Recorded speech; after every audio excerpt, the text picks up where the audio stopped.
Hey everyone, today's video we're taking out 10.2 Deadbolt for a drive on the outdoor course. So I'll get it to the bench real quick, show you what's been done to the truck, and we'll get it outside. Axial Scx10.2 Deadbolt. Start off the wheels and tires. These are Trail aluminum bead locks with heavy center rings and some Amazon mudslingers. I'll take the body off.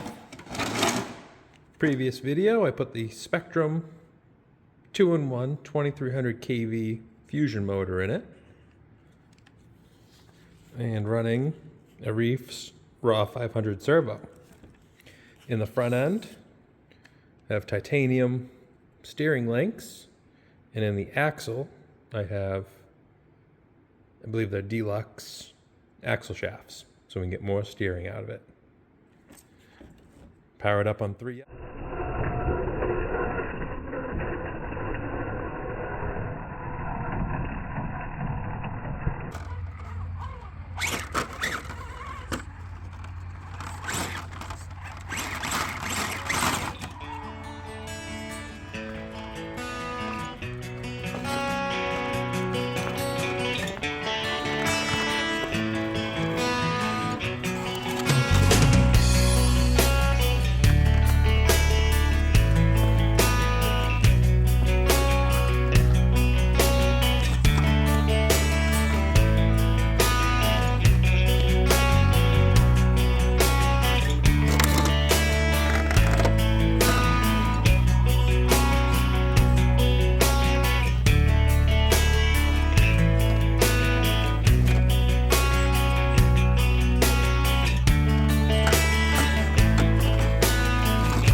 Alright guys, we're going to wrap this video up.